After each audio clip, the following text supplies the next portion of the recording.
러시아 연방은 오늘 공식적으로 우크라이나 전쟁 종결 협상에서 탈퇴했습니다. 그리고 볼로디미르 젤렌스키 대통령은 나토 동맹국들에게 우크라이나에 더 많은 무기와 방공 시스템을 보내달라고 촉구했습니다. 그는 전쟁이 최소한 내년까지 계속될 것으로 전망하고 있기 때문입니다. 오늘 러시아 연방 대통령 보좌관 유리 우샤코프는 키예프가 자신들이 통제하고 있는 돈바스 지역에서 우크라이나군을 철수시키지 않는 한 미국, 우크라이나, 러시아 3자 협상 재개는 타당하지 않다고 공개적으로 밝혔습니다.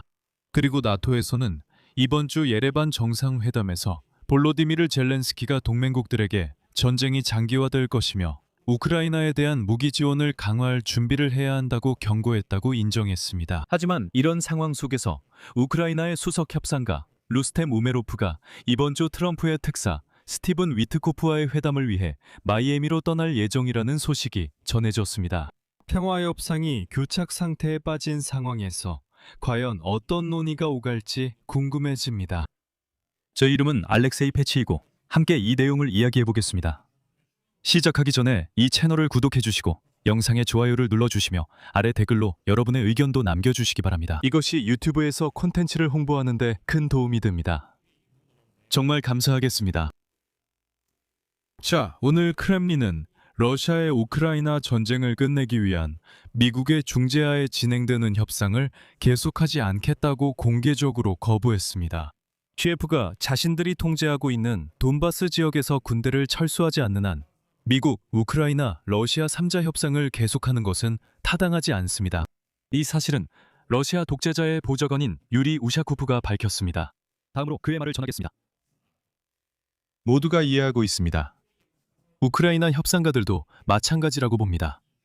지금 키예프는 단 하나의 중대한 조치만 취하면 됩니다. 그렇게 하면 첫째로 군사 행동이 중단되고 둘째로 장기적인 해결을 위한 진지한 논의의 전망이 열릴 것입니다. 그리고 바로 그날 크렘린 대표 드미트리 페스코프는 협상을 계속하기 위해 우크라이나가 돈바스에서 군대를 철수해야 한다고 밝혔습니다. 즉, 그들은 이제 이것을 전쟁 종료의 조건이 아니라 갈등 종식을 위한 협상 시작의 조건으로 내세우고 있습니다. 올해 2월 제네바에서 우크라이나 평화를 위한 3자 협상의 몇 차례 라운드가 열렸다는 점을 상기시켜드립니다. 3월에 예정되어 있던 다음 회의는 미국과 이스라엘의 이란에 대한 작전 시작으로 인해 열리지 않았습니다. 그리고 우샤코프에 따르면 제네바 논의 이후로 이런 형식의 우크라이나 관련 접촉은 더 이상 없었다고 합니다. 그에 따르면 워싱턴은 또 다른 중대한 문제에 집중하고 있다고 합니다. 그리고 2월 회담 이후 크렘린 대표들은 모스크바가 자신의 요구를 이행하지 않을 경우 협상 과정에서 철수할 준비가 되어 있다고 밝혔습니다. 이러한 요구사항은 바로 우크라이나 측의 영토 양보를 의미하는 것으로 사실상 다른 모든 문제들은 이미 해결된 상태였습니다. 그리고 바로 여기서 가장 흥미로운 부분이 시작됩니다. 러시아인들은 키예프가 사전 확약서에 서명할 것을 요구합니다. 돈바스에서 군대를 철수하겠다는 의무를 약속한 후 크렘린은 러시아 연방 대통령과 우크라이나 대통령의 회담에 준비가 되어 있다고 주장하며 그 다음에는 러시아 연방과 우크라이나의 군대가 상호 철수해야 한다고 합니다. 블라디미르 푸틴의 구상에 따르면 우크라이나인들은 분바스에서 철수해야 하고 러시아인들은 수미, 하르키우, 드니프로페트로우스크 지역의 정령지에서 군대를 철수하겠다고 약속합니다. 그들은 헤르손과 자포리자 지역의 다른 영토를 크렘린에 넘기는 것에 대해 요구하지 않을 것입니다. 하지만 최소한 실질적인 안전 보장을 받기 전까지 우크라이나가 이에 동의하지 않을 것은 이미 분명합니다. 그리고 블룸버그 통신은 블라디미르 젤렌스키가 다음 겨울에 우크라이나에서 다시 격렬한 공격이 있을 것으로 예상되기 때문에 서방 국가들에게 방공 시스템과 요격 미사일 공급을 가속화해달라고 요청했다고 인정합니다. 도시와 에너지 시설을 겨냥한 공격입니다.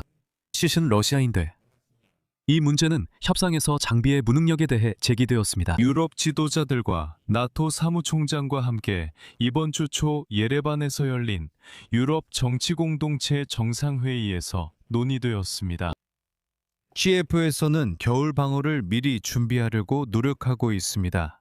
젤렌스키는 러시아가 전쟁을 멈추지 않으면 우리가 무엇을 해야 할지 고민해야 한다고 말했습니다. 우리는 서로 도우며 겨울을 준비하고 에너지 문제를 해결해야 합니다.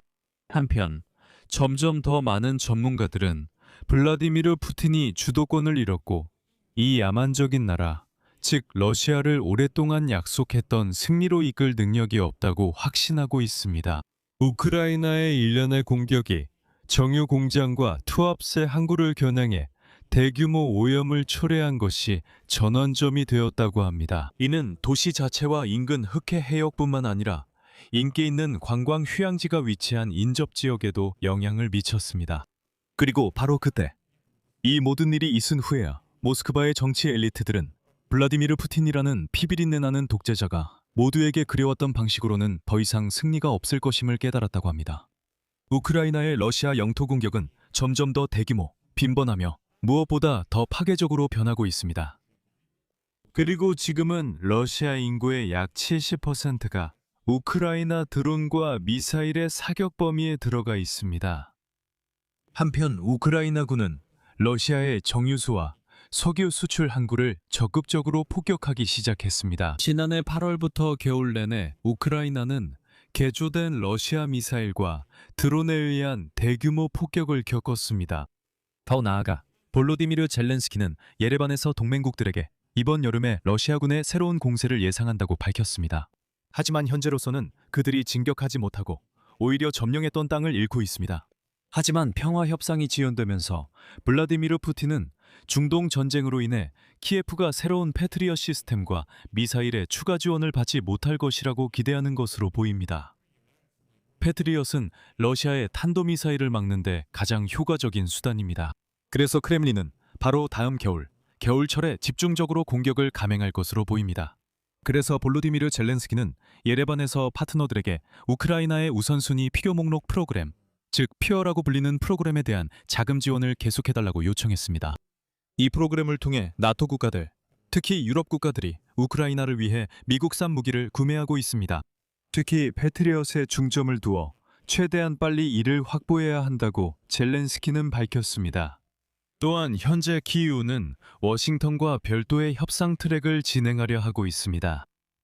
그리고 이번 주에 우크라이나의 주요 협상가 루스템 우메로프가 트럼프의 특별 사절 스티븐 비레름과의 만남을 위해 마이애미로 떠날 예정입니다. 평화 협상이 교착 상태에 빠진 가운데 따라서 우메로프가 우크라이나 영토 양고에 대한 동의를 가져가거나 전혀 다른 문제가 논의되고 있을 가능성이 있습니다. 최근 며칠 사이에 발생한 이례적 사건에 주목해야 합니다.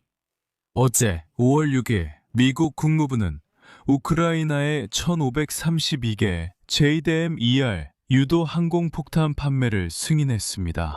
FMS 프로그램을 통해 거의 4억 달러에 달하는 금액입니다. 여기서 중요한 점이 있습니다. FMS 프로그램은 별도의 프로그램으로 강조하지만 무기를 직접 판매하는 프로그램입니다. 이것은 우크라이나 우선순위 필요 목록 프로그램이 아닙니다. 여기서는 미국 국무부가 공급을 관리하며 우크라이나를 위해 무기를 구매하는 유럽인들이 아닙니다. 즉 말하자면 상황이 움직이기 시작했습니다. 왜냐하면 국무부가 미국에서 우크라이나로 직접 무기 공급을 승인하기 시작했기 때문입니다. 유럽을 거치지 않고 나토를 거치지 않고 중개인을 거치지 않고 직접적으로 공급하는 것입니다. 물론 현재로서는 1,500개의 항공폭탄뿐입니다. 이 전쟁 규모에 비하면 그렇게 많은 양은 아닙니다. 하지만 그럼에도 불구하고 말하자면 전례가 생긴 것입니다. 여기서 말을 줄이겠습니다. 여러분의 의견과 결론을 이 영상 아래 댓글로 남겨주세요. 채널 구독과 알림 설정도 잊지 마시고 좋아요도 꼭 눌러주세요. 이 유튜브 채널의 활동을 지원하고 싶으시다면 정말 감사하겠습니다.